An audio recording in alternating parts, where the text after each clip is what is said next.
Hello Capricorn! Ito na po ang inyong reading mid-November, mid-month of November 2024. Kuha lang tayo ng ilang messages para sa inyo. As usual, mensaheng gabay lamang po.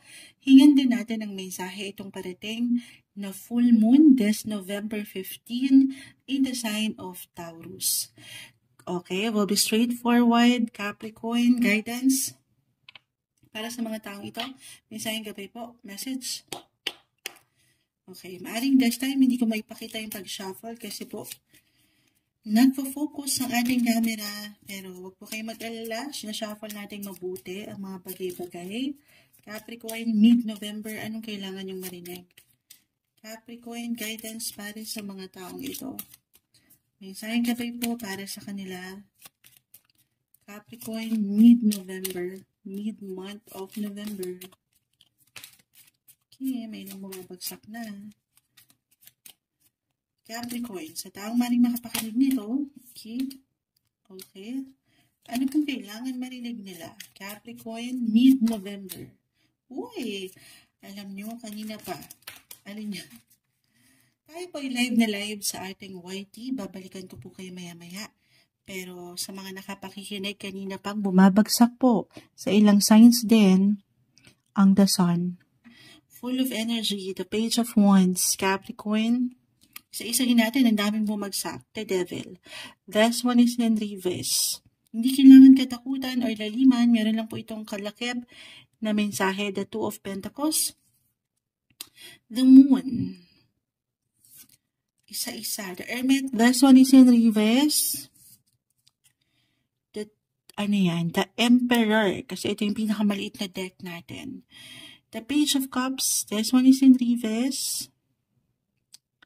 Okay, and the Three of Cups.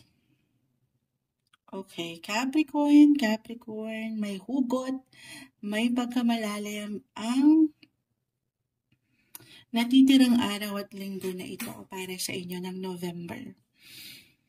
Isa-isahin natin, work, family, home, or even dito sa relationship, andito na lahat.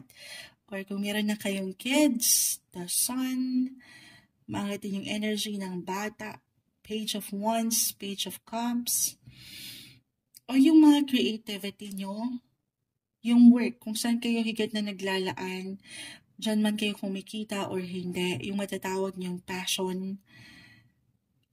Maybe this is an indication, a sign for some of you na limitless, marami ang pwede nyo pang magawa, marating.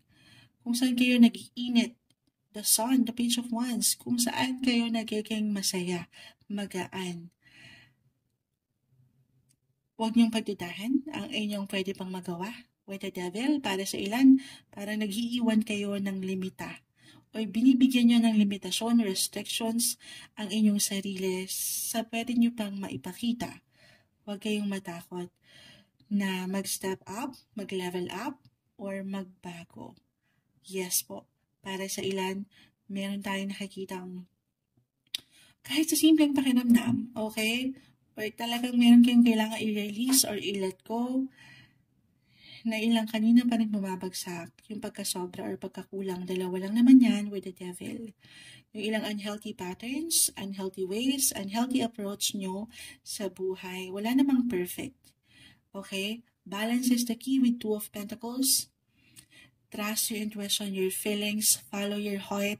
Ano ba yung tinitibok ng inyong ano ba or kanino ba tumitibok ang inyong mga puso? Aking uulitin. Maging handa. Huwag niyong bigyan ng limita ang inyong sarili sa kung ano pa yung pwede niyong magawa. Actually, itong darating na full moon in Taurus, it will highlighted your 5th house of love, creativity,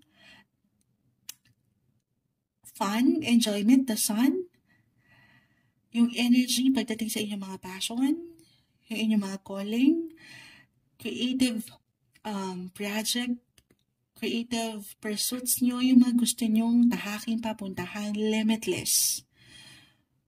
Huwag kayong mag-iwan ng pangamba or limita.